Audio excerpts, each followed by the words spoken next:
नमस्कार, very good morning to all of you. आज का एजेंडा में आपका एक बार फिर से स्वागत है। मैं हूं श्वेता झा। यूपी के लड़के पार्ट 2 समझ ही गए होंगे और याद भी आ गया होगा कि पार्ट 1 क्या रहा था।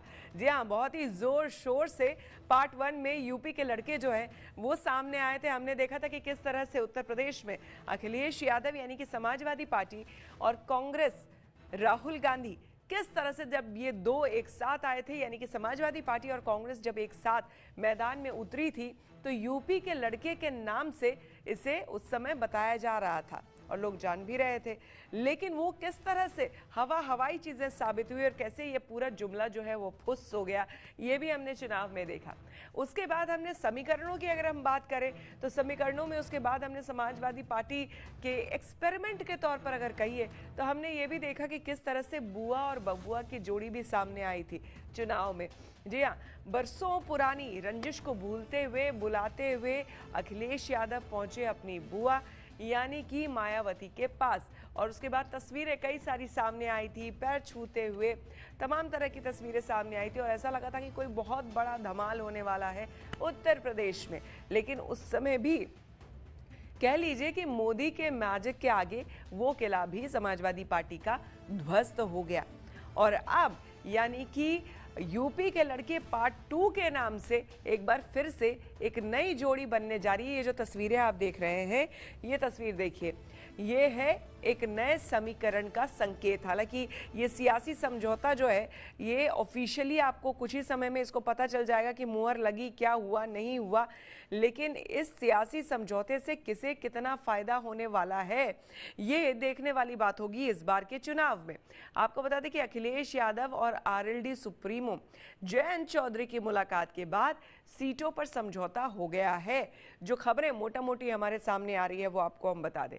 अब सब कह लीजिए कि सब कुछ एक तरह से तय हो गया है, बस ऐलान जो है वो बाकी है। सूत्रों के मुताबिक बताया जा रहा है कि आरएलडी 36 सीटों पर चुनाव लड़ेगी। हालांकि खबरें ये आ रही थी कि वो 50 सीटें मांग रही हैं, लेकिन आरएलडी 36 सीटों पर चुनाव लड़ेगी, ये बात सामने आई है। ये यूपी में चुनाव का नया समीकरण है। ये यूपी में सियासत की एक तरह से कह लें कि नई बिसात जो है वो भी यहाँ डालने की कोशिश है, जो विरोधियों की टेंशन एक तरह से बढ़ा सकती है, या फिर कह लीजिए जो सत्ताधारी पार्टी है यानी कि बीजेपी, उसकी परेशानी बढ़ा सकती है। सूत्रों के हवाले से जो खबर है, समाजवादी पार्टी 30 से 32 सीटें देने को तैयार थी, लेकिन जयंत चौधरी 50 सीटें मांग रहे थे, लेकिन सहमति 3 दर्जन सीटों के आसपास बनती हुई दिख रही है, जिसमें सहारनपुर, बागपत, मथुरा, बुलंदशहर, मुजफ्फरनगर, मेरठ, मुरादाबाद की कई सीटों पर दोनों पार्टियां जो है वो बात कर रही है, दाव आजमा रही है, जिस पर आज लंबी बातचीत के बाद सहमति बनती नजर आ रही है।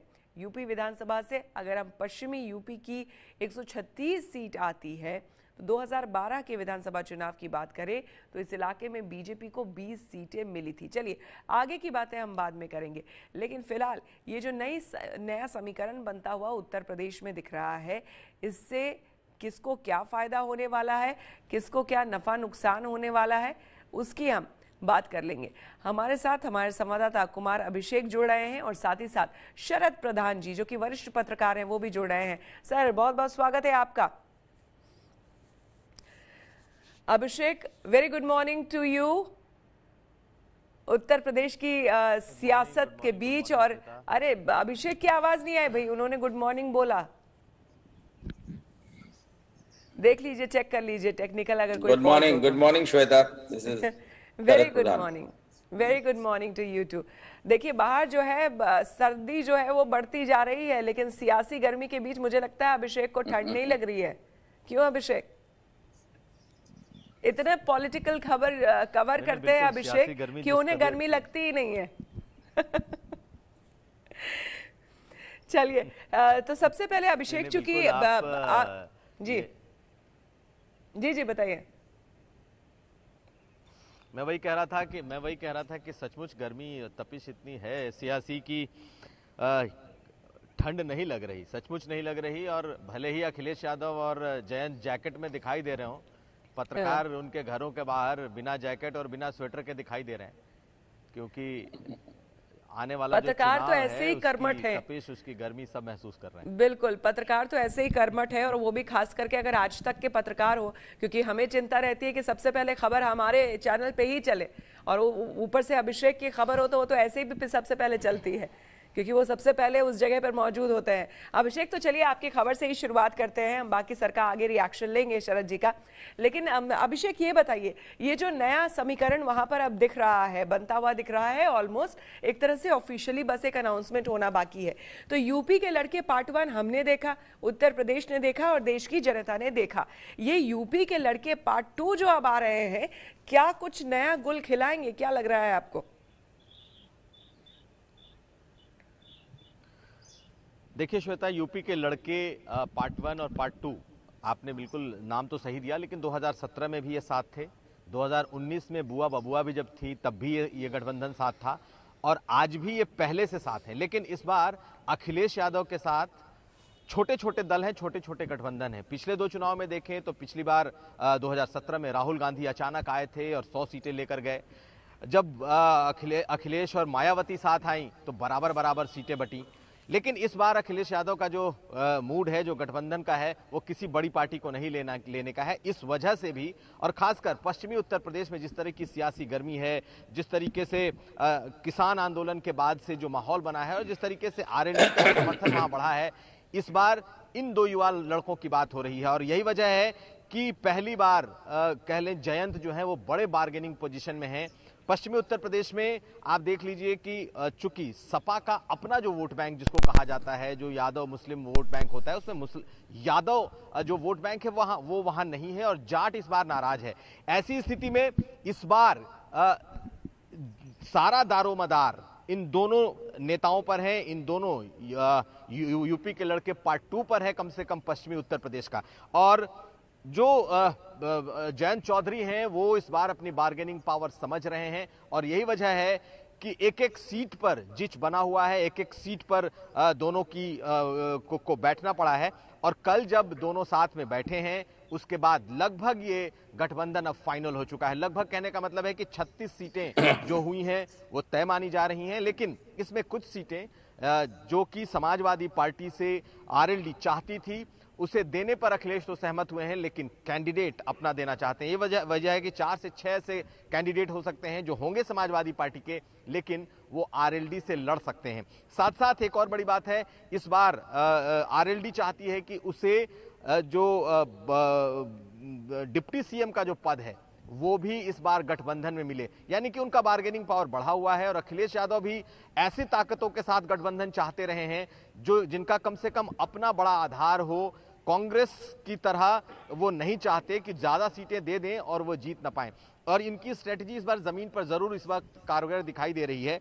लेकिन एक बात और बता दें कि अब और कोई जो आगे की मीटिंग की चर्चा चल रही थी कि एक और मुलाकात होगी और उसमें फाइनल होगा और उसके बाद प्रेस कॉन्फ्रेंस होगा, तो पिछले कुछ दिनों से और पिछले जो कई नेताओं के साथ, छोटे दलों के साथ जो गठबंधन हुए हैं, उसका पूरा मोडस ऑपरेंडी श्वेता यही है, उनकी मुलाकात होती है, तस्वीरें आती हैं और उसके बाद एक बड़े रैली में दोनों साथ हो जाते हैं। ओम प्रकाश राजभर के साथ भी यही हुआ, महान दल के केशव मौर्य के साथ भी यही हुआ, और अब कहा यह जा रहा है कि पश्चिमी उत्तर प्रदेश की किसी बड़ी सभा में ये दोनों नेता मिलेंगे और उसके बाद चीजें तय हो जाएंगी। श्वेता, बिल्कुल शरद जी, ये ट्वीट देख रही हूँ, हालांकि ये कल का ही है।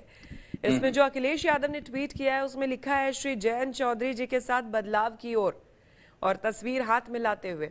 और दूसरी तस्वीर जयंत सिंह ने जो है वो ट्वीट की है, उसमें लिखा है बढ़ते कदम। तो आपको क्या लगता है कहां तक ये कदम जो है बढ़ेंगे और कितना बदलाव उत्तर प्रदेश में देखने को मिलेगा चुनाव के मद्देनजर? देखिए, इतिहास जो हो चुका है उसमें और इस बार में थोड़ा फर्क है।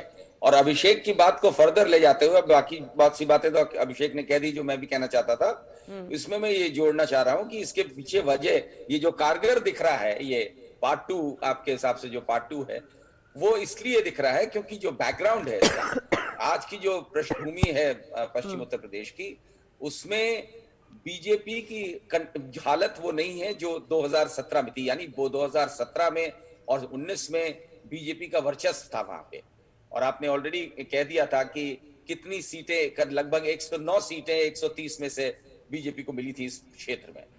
आज की डेट में खासतौर से किसान आंदोलन के बाद जो है स्थिति बिगड़ चुकी है। नाराजगी है बीजेपी के खिलाफ, क्योंकि अधिकतर लोग वहां किसानों की तादाद बहुत ज्यादा है।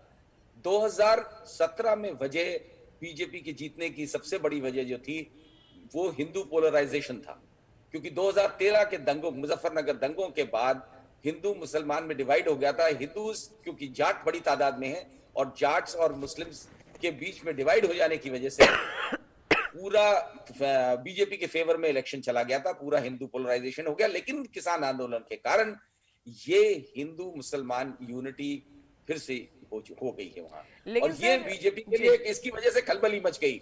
और इस वजह से बीजेपी ने ये भी माना जा रहा है कि जो किसान, ये जो फार्म लॉस थे, जो रोल बैक किया है प्रधानमंत्री नरेंद्र मोदी ने, उसके पीछे भी यही कारण था। और यही स्थिति जो इसकी वजह से जो जयंत और अखिलेश के बीच का जो अलायंस है वो ज्यादा कारगर दिख रहा है आज की डेट में। और मुमकिन है अगर इसी तरीके से अच्छी तरह से बनाए रखे तो वहां पे बीजेपी के लिए बड़ी भारी चुनौती बनने वाली है। बिल्कुल, लेकिन आपको ये एक बड़े लेवल पे आपको लगता है कि क्या देखिए, हमने देखा बुआ बबुआ की जोड़ी जो हमने पहले बात की, उससे पहले हमने देखा कि भाई खुद राहुल गांधी उतर आए समाजवादी पार्टी के साथ, उसमें भी हमने देखा कि क्या कुछ हुआ। और आप ये सही कह रहे हैं कि पहले और अब की स्थिति में फर्क है सर, लेकिन उसके बावजूद अभी जो ये रोल बैक हुआ है, आपको नहीं लगता है कि कहीं ना कहीं फिर बीजेपी जो है उसको इससे एक बड़ा फायदा होने वाला है? क्योंकि कहीं ना कहीं एक सॉफ्ट कॉर्नर, ठीक है, जो राकेश टिकैत बोल रहे हैं वो एक अलग बात है, जो नेता बोलते हैं अलग बात है, लेकिन किसानों के मन में भी ये बात आएगी ना कि हम लंबे समय से जो संघर्ष कर रहे थे, आखिर सरकार ने हमारी सुनी, तो उसका आपको नहीं लगता कहीं ना कहीं फायदा चुनाव में होगा? देखिए, काश जब संघर्ष लंबे हो जाते हैं तो इमोशंस बहुत ज्यादा चार्ज होते हैं, और यहाँ पे यही हुआ है। ये मानना आज की डेट में कि प्रधानमंत्री की लार्ज हार्टेडनेस की वजह से हो गया, उदारता की वजह से हो गया, ये हम और आप मान सकते हैं, लेकिन जो वहां का किसान है, मेरी बहुत लोगों से वहां बात हुई है, अलावा नेताओं के, उनका मानना ये है कि ये उदारता आने में अगर 1 साल लग गया तो उसका असर उस तरीके का नहीं, असर होगा, मैं ये नहीं कह रहा हूं, लेकिन असर बड़ा मार्जिनल सा होगा। जो नुकसान होने वाले थे उसमें थोड़ी सी कमी हो सकती है, लेकिन फायदा बहुत लंबा नहीं होने वाला है। और उसकी दूसरी वजह यह भी है कि किसानों को अभी भी लग रहा है कि ये जो नेता लोग बोल रहे हैं वो एमएसपी वाली बात, और एमएसपी उनके कोर में ये था कि एमएसपी भी होना चाहिए, जो सरकार के लगता है कि बड़ा मुश्किल लग रहा है करना। ऐसी सूरत में ये कह देना कि बस वो ओवरनाइट सारे किसान जो साल भर तक जिन्होंने तमाम तकलीफें झेली हैं, दुनिया के तरह तरह के वेदर्स झेलते रहे सड़क के बीच, उनको आतंकवादी कहा गया, उनको खालिस्तानी कहा गया, उनको अलगाववादी कहा गया, उनको आंदोलनजीवी कहा गया। तो इस तरीके की जो बातें हैं ये आदमी आसानी से एक अनाउंसमेंट पे भूल नहीं जाता। 600 किसान कहा जाता है कि मर भी गए वहां पे इसी आंदोलन के दौरान। तो ये सब चीजें जो इससे गुजरा है, somebody who has been through it, वो आसानी से इसको भुलाने वाला नहीं है। बिल्कुल। अभिषेक, पश्चिमी यूपी जो है वो काफ़ी इम्पोर्टेंट हो जाता है ऐसे में, जबकि आज हम जयंत चौधरी की बात कर रहे हैं और ये इस नए समीकरण की हम बात कर रहे हैं, तो ऐसे में कहराना, पलायन, तमाम तरह की चीज़ें, कृषि आंदोलन, तमाम तरह की चीज़ें, ये जो है मुख्य बिंदु यही रहा है, जिसमें हमने देखा कि बीजेपी को नो डाउट पिछली बार जो है बहुत फ़ायदा मिला था, उसके पहले भी फ़ायदा मिला था। लेकिन अभी ज़मीनी हकीकत क्या है, क्योंकि आप तो खुद जाकर वहाँ पर रिपोर्ट करते हैं। पलायन के बाद हम भी ये जानना चाह रहे थे कि वो जो पुनर्वास की बात हो रही थी सरकार की तरफ से, क्योंकि पलायन के नाम पर और तमाम दंगों के नाम पर बीजेपी ने उस समय तो चुनाव जीत लिया, लेकिन उसके बाद जो दावा किया सरकार आने के बाद कि भाई पुनर्वास की योजना होगी, उन लोगों को बसाया जाएगा, उसकी हकीकत क्या है? देखिए श्वेता, पश्चिमी उत्तर प्रदेश में जो हिंदू और मुस्लिम डिवाइड एक तरीके से था और जो पोलराइजेशन की जो कोशिश थी, इस बार पोलराइजेशन का वो दौर दिख नहीं रहा। ये जरूर है कि इसके लिए दोनों पक्ष, या आप जाट कह लें, मुसलमान कह लें, दोनों इस बार पोलराइजेशन से बच रहे हैं।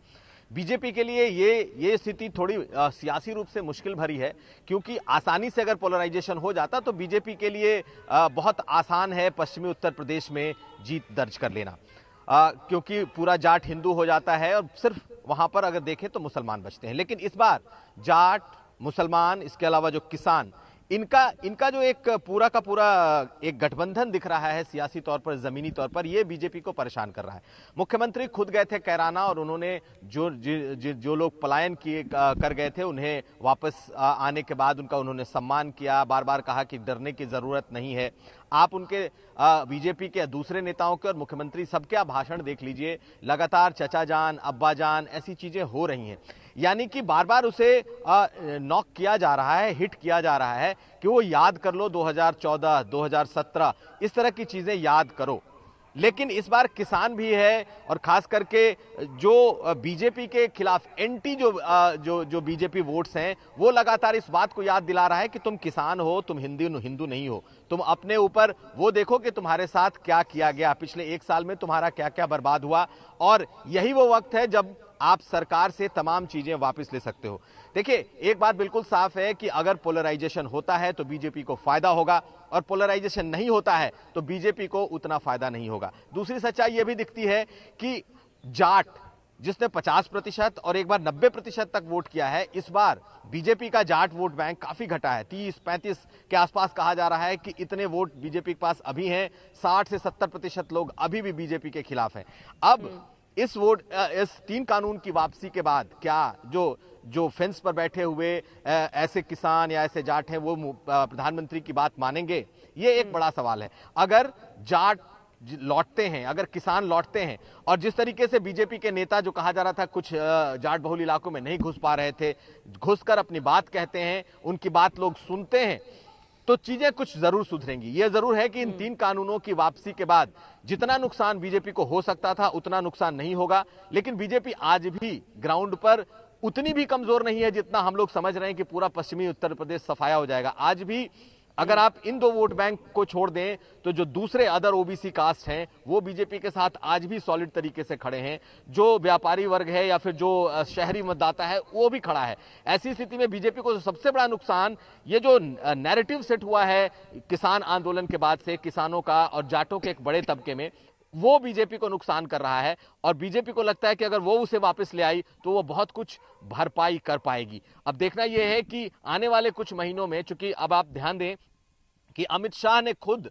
पश्चिम का प्रभार अपने ऊपर लिया है, यानी कि पश्चिमी उत्तर प्रदेश कितना बीजेपी के लिए महत्वपूर्ण है कि अमित शाह, जो कि प्रदेश बीजेपी के अध्यक्ष रह चुके हैं, जो इस वक्त के गृह मंत्री हैं, और पश्चिमी उत्तर प्रदेश अब उनके लिए भी चुनौती है कि कैसे दोबारा से उसको रीगेन करें। तो ये बड़ी अहम कुछ बातें हैं जिससे लगता है कि बीजेपी मंथन कर रही है। और मुझे लगता है कि जिस तरीके से पश्चिमी उत्तर प्रदेश में बीजेपी ने अपने कई दांव चले हैं और आने वाले समय में बीजेपी का कुछ बड़ा दांव जरूर हो सकता है, इस पर भी सबकी निगाहें होंगी। श्वेता। शरद जी बने हुए हैं हमारे साथ। शरद जी, हम खुद भी देख रहे हैं कि बड़े बड़े जो नेता हैं दिन रात दौरा कर रहे हैं, और शायद इस दौरे को लेकर के अखिलेश यादव ने ही कहा था कि बीजेपी जो है दरअसल डर गई है, इसलिए हर दूसरे दिन जो एक बड़ा नेता है वो पहुंच जाता है उत्तर प्रदेश में प्रचार करने के लिए। तो क्या वाकई ये डर की वजह से है या फिर आपको क्या लग रहा है?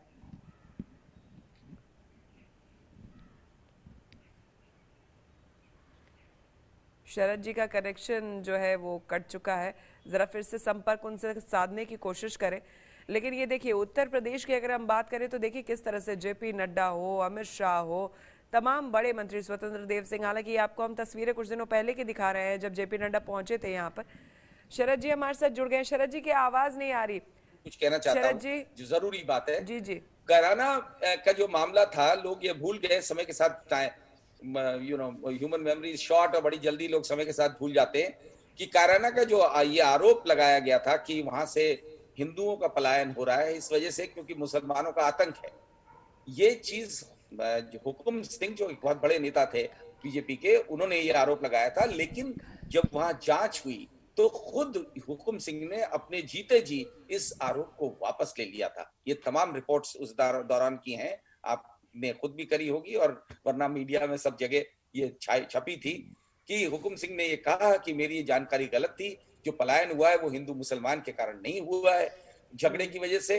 ये ठीक है कि कुछ वहां एक आध गुंडे थे जो मुसलमान थे, उनका आतंक किसी पर्टिकुलर फैमिलीज के साथ था, जिनको उनकी दुश्मनी थी और एक्सटॉर्शन की भी बात थी, लेकिन ये वाइड स्प्रेड बात नहीं थी कि हर एक के साथ ये हो रहा है। और उनका मानना था कि बहुत से लोग इसलिए गए कि वो अपने इकोनॉमिक अपलिफ्टमेंट के लिए गए, उनके पास बेटर बिजनेस अपॉर्चुनिटीज थी, बच्चों की पढ़ाई की वजह से गए। तो ये झूठ था, ये आधार झूठ था, लेकिन इसी झूठ को फिर से उभारा गया है योगी आदित्यनाथ द्वारा। ऑब्वियसली साफ दिखता है कि घूम फिर के वो फिर से इसी मुद्दे पे आ जाना चाहते हैं, पोलराइजेशन पे, किसी न किसी तरीके से अब्बा जान और चचा जान ये सब बोल बोल के लेकिन शरद जी, उसको बढ़ावा देना चाहते हैं। ये ठीक है कि उसमें अखिलेश यादव की भी बेवकूफी शामिल है कि उन्होंने जिन्ना का नाम लेकर के हथियार अपने आप ही दे दिया है योगी आदित्यनाथ को, आ बैल मुझे मार वाली बात। तो इस तरीके की बातें भी अखिलेश के मुंह से सुनने को मिलती हैं, हल्की बातें, जिसकी वजह से उनको भी नुकसान हो सकता है और उसका भरपूर फायदा बीजेपी उठा रही है। लेकिन देखिए, at the end of the day ऐसा लग रहा है कि क्योंकि बीजेपी की सारी जीत वेस्टर्न यूपी में वो आधारित है किस तरीके से कम्युनल डिवाइड कर सकते हैं उसी पर, तो इनको मुझे नहीं लगता कि फार्म लॉज में रोल बैक करने से इनको बहुत बड़ा बेनिफिट होने वाला है आज की डेट में। अगर ये 6 महीने पहले कर दिया तो स्थिति अलग होती। और ये मुझे लगता है कि आरएलडी और सपा का जो अलायंस है वो काफी कारगर होगा, क्योंकि ये जाट यूनिटी और जाट और मुस्लिम यूनिटी और साथ साथ जाट्स के अंदर ये जो फीलिंग आ गई है कि नहीं, हमें वापस अपना वर्चस्व बनाना है। आपको देखिए चौधरी चरण सिंह के ग्रैंडसन है, इसी वजह से उनकी गुडविल है वहां पे, और चरण सिंह के नाम पे वहां का जाट कुछ भी कर सकता है। और उन्होंने देखा है किस तरह से उनके को ह्यूमिलिएट होना पड़ा है 2014 में, 2017 में, 2019 में। उसमें अजीत सिंह तक हार गए थे, जयंत भी हार गए थे इलेक्शन से। तो आज की डेट में उसको फिर से जो है वापसी करने के लिए बहुत ही ज्यादा चार्ज हैं वो लोग, और इसलिए इसमें जब समाजवादी पार्टी का वोट मिलकर के काफी बड़ी चुनौती बनने जा रहा है बीजेपी के लिए। और बीजेपी को ये मालूम है कि इसकी भरपाई इस बीच अभिषेक से अगर सर के पास आवाज नहीं जा रही है तो मुझे अभिषेक से बात करने दीजिए। अभिषेक, इस बीच आपसे मैं ये समझना चाहूंगी कि अभी जो ये नया समीकरण जिस तरह से शरद जी बता रहे थे कि बड़ा मुश्किल होने वाला है, जाट लैंड तमाम तरह की बात, जयंत चौधरी यानी कि जाट चेहरा, यानी कि जाटों का एक बहुत बड़ा बहुमत उनको, लेकिन ये पहले और अब में क्या अभी भी स्थिति वही बनी हुई है? उनके पिता की मृत्यु के बाद हमने देखा था कहीं ना कहीं वो एक जो इमोशनल कार्ड है वो भी खेलने की कोशिश की गई थी, लेकिन उसके बावजूद चुनाव में कुछ खास नहीं कमाल हो पाया था। लेकिन कैराना वाला जो मुद्दा हुआ था, मुजफ्फरनगर वाला जो वो मुद्दा हुआ था, उसमें चूंकि जयंत चौधरी या फिर कह लीजिए कि फॉर दैट मैटर आरएलडी उतने मजबूती से या मुखर तौर पर सामने नहीं आई थी, उसको लेकर भी जाटों में नाराजगी की बात सामने आई थी। तो आज भी जाट क्या उतने ही इंटैक्ट हैं आरएलडी के साथ जितने वो पहले थे? क्या हकीकत है? नहीं, देखिए, जो जाटों के बीच आरएलडी की पकड़ बढ़ी है। आप देखिए 2014 में भी हारे चुनाव, 2017 में भी चुनाव हार गए, 2019 में भी चुनाव हार गए। लेकिन ये जो किसानों का आंदोलन चला, इसने दोबारा से आरएलडी के भीतर आरएलडी को जाटों के बीच मजबूत किया है।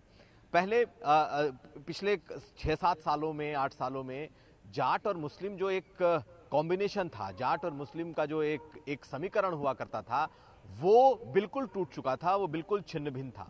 आप दंगों की बात कर लें, उसके बाद जिस तरीके से कैराना पलायन हुआ था, ये बात सही है कि कैराना का जो पलायन था कुछ गुंडों की वजह से, कुछ खास लोगों को टारगेट करने की वजह से पलायन हुआ था।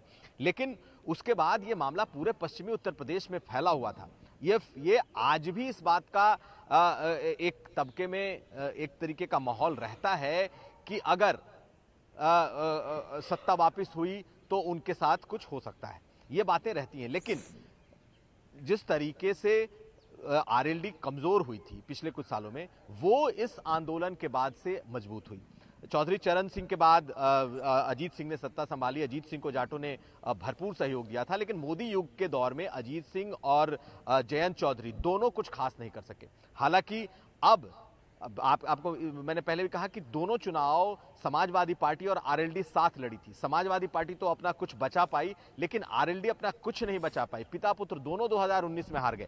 लेकिन इस बार ये कहा जा रहा है कि अब जाटों का रुख दोबारा से जयंत की तरफ है, माना भी जा रहा है। जिस तरीके का ये किसान आंदोलन उपजा और जिस तरीके की जाटों की नाराजगी उपजी, इन दोनों ने मिलकर दोबारा से इन पर एक तरीके से दांव लगाया है। लेकिन मैं बार बार ये कहता हूं कि बीजेपी से जाट नाराज जरूर हुआ है, बीजेपी से नाराजगी जरूर है, लेकिन बीजेपी को बिल्कुल पूरी तरीके से जाट छोड़ दे ऐसा नहीं है। अच्छी खासी तादाद इस वक्त बीजेपी के साथ आज भी जुड़ी हुई है। ये जरूर है कि इस किसान आंदोलन में उनकी आवाज मुखर नहीं है, वो चुप हैं। उनकी तादाद कुछ कम हो सकती है। जो 50% के आसपास जाटों ने समर्थन किया था, वो 30-35% से ज्यादा नहीं होगी। लेकिन जाटों का एक बड़ा तबका आज भी बीजेपी के साथ है और आने वाले समय में, चूंकि प्रधानमंत्री ने खुद इसको वापस लिया है, ऐसी स्थिति में दोबारा भी कई जो जाटों के समूह हैं या जाटों का एक तबका बीजेपी की तरफ रुख कर सकता है। इसकी और अभिषेक, कई जगह से तो शायद खबरें भी हमारे यहाँ चल रही थी, दौरे बाकी हैं। बिल्कुल, कई जगह से खबरें भी आ रही थी अभिषेक हमारे यहाँ ही, कि कुछ किसान अब ये भी कह रहे थे कि भाई अच्छा कानून था, इसे वापस नहीं होना चाहिए था। शायद ऐसी खबरें भी हमारे यहाँ चली है। बिल्कुल, अब तो कई जो किसान संगठन है वो बकायदा दिल्ली कूच करने की तैयारी में हैं और दिल्ली में बड़ा आंदोलन करेंगे कि ये कानून सही था। देखिए, ये कानून सही था या गलत था, ये तो अब इस पर बहस काफी लंबी चलेगी, क्योंकि जो लोग मुखर थे, जो लोग विरोध में थे, आप देखें पंजाब के किसान, हरियाणा के किसान, पश्चिमी उत्तर प्रदेश के किसानों के अलावा पूरे देश में इस कानून के खिलाफ उतनी मुखर आवाज नहीं थी। अब चूंकि सरकार ने वापस ले लिया है, ऐसे में बहुत सारे किसान जरूर अपनी बात उठाएंगे और अब इस मुद्दे पर भी उठाएंगे कि ये जो कानून तीनों लाए गए थे वो सही थे। इस पर चर्चा चलेगी। लेकिन हम अगर वापस पश्चिमी उत्तर प्रदेश की सियासत पर लौटें तो ये उस इलाके के लिए प्रधानमंत्री का मास्टर स्ट्रोक तो नहीं, लेकिन एक स्ट्रोक हो सकता है जिससे वो उम्मीद कर सकते हैं कि दोबारा जो जाटों का एक नाराज तबका है उसे वो मनाने की कोशिश कर सकेंगे। अभी वक्त है और ऐसी स्थिति में बीजेपी की जो पूरी स्ट्रेटेजी है उन्हें मनाने की है, और अगर दोबारा मानता है जाट, दोबारा बीजेपी के फोल्ड में आने की कोशिश करता है, तो बीजेपी को जितने नुकसान की बात की जा रही है, मुझे लगता है नुकसान तो होगा, लेकिन उतना नुकसान शायद ना हो जितना हम लोग बाहर बैठ करके उसके बारे में आकलन कर रहे थे। सही बात है। शरद जी, इस बीच आपसे वन लाइनर अगर जानना चाहे सवाल कि इस गठबंधन से पूर्वांचल को कोई फायदा होगा क्या?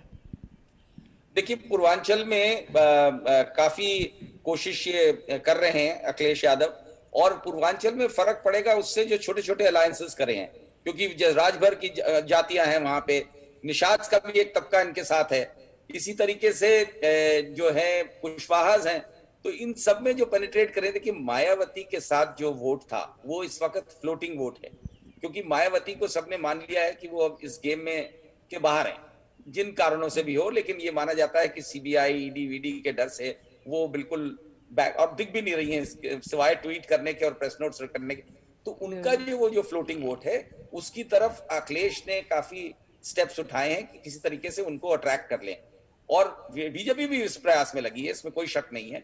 लेकिन वो वोट जो है, क्योंकि वो मायावती कहने से अब नहीं जाएगा, अगर मायावती स्वयं होती मैदान में, यानी कि उनकी पार्टी एक्टिवली लड़ रही होती, तो उनके साथ रहता।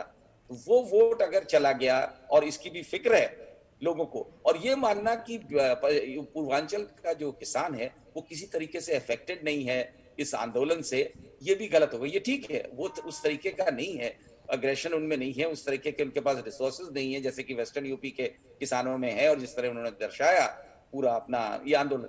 लेकिन नाराजगी वहां पे भी है। ठीक है, बहुत सी नाराजगी इससे भी कम हो जाएगी, जिस तरह की बीजेपी ने तमाम स्टेप्स लिए, जो डायरेक्ट मनी ट्रांसफर है 2-2 हजार रुपए का, जो 6,000 रुपए जाएगा, उससे बड़ा। तो दूसरा एक और भी बड़ी चीज है कि जो बीजेपी का जो बम्बार्डमेंट होता है इंफॉर्मेशन का, वो जो अपनी बात कहने का इतना ज्यादा, वो पब्लिसिटी के जरिए से बहुत, यूपी गवर्नमेंट का सप्लीमेंट्री बजट ही 500 करोड़ का बजट पब्लिसिटी कर रहा है, ये जो पिछले 2 महीने पहले हुआ था।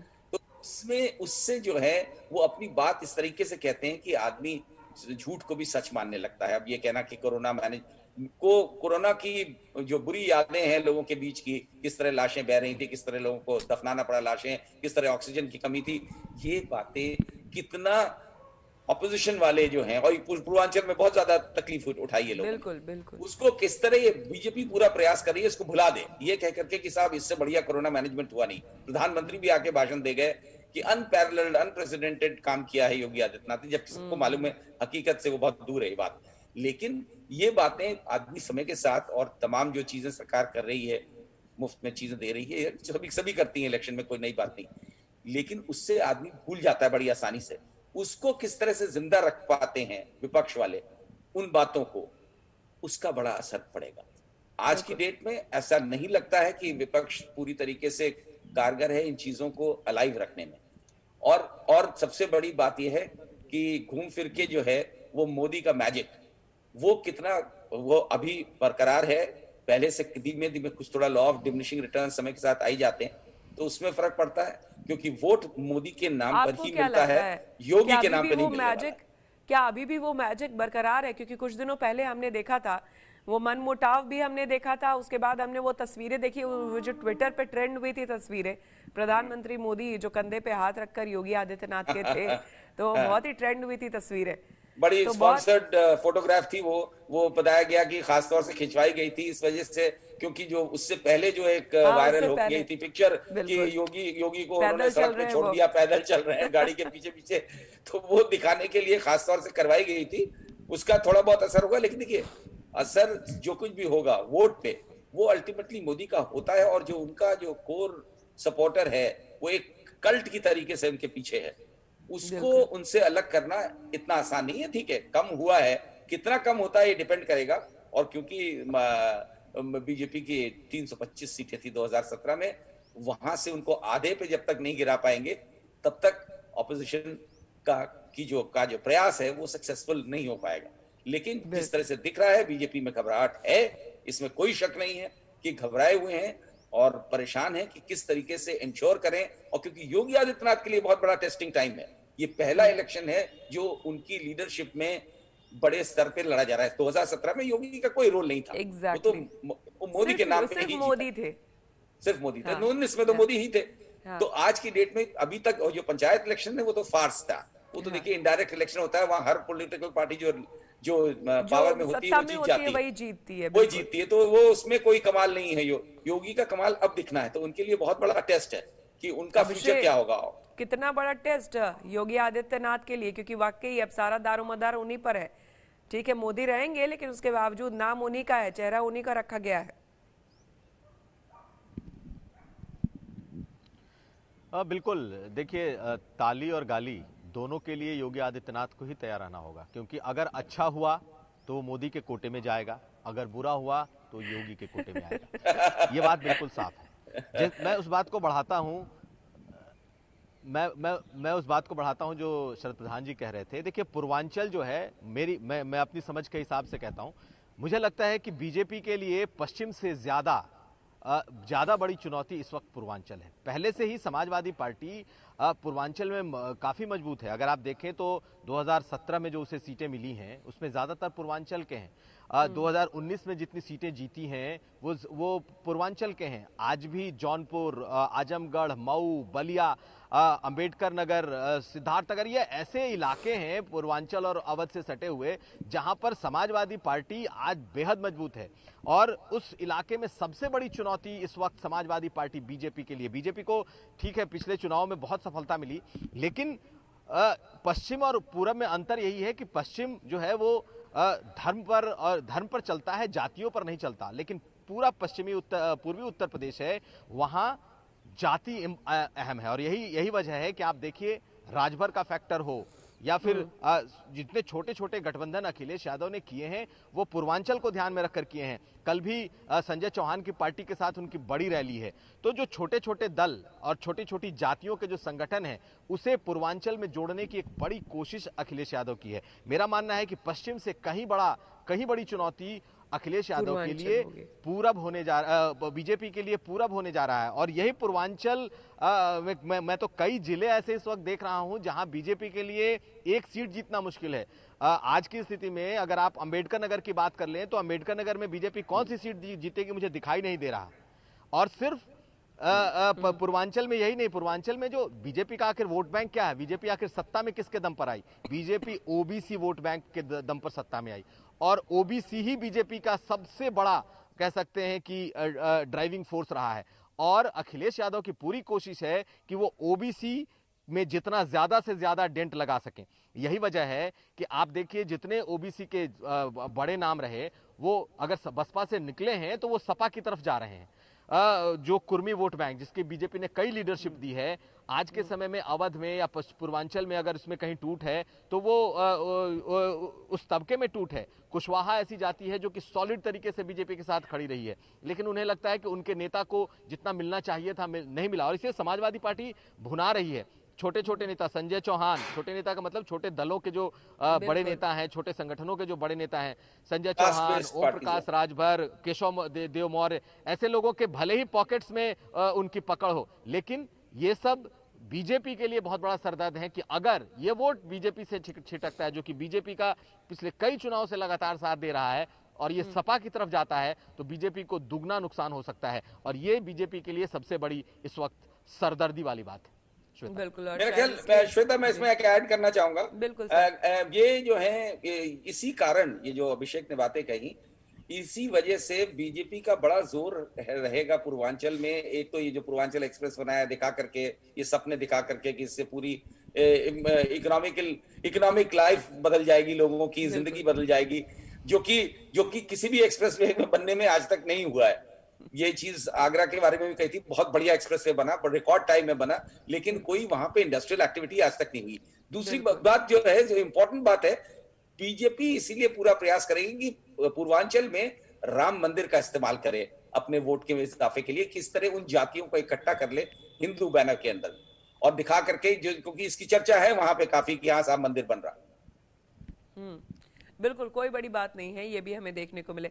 सर, इसी के साथ हमें यहाँ पर अपनी चर्चा जो है वो समाप्त करनी होगी। बहुत बहुत धन्यवाद आपका सर हमारे साथ इस कार्यक्रम में जुड़ने के लिए। अभिषेक, बहुत बहुत शुक्रिया, थैंक यू सो मच इस रिपोर्ट के लिए और ये तमाम जानकारी स्पेशली ग्राउंड से हमें देने के लिए। Thank you so much. तो आज का एजेंडा में फिलहाल हमारे साथ इतना ही।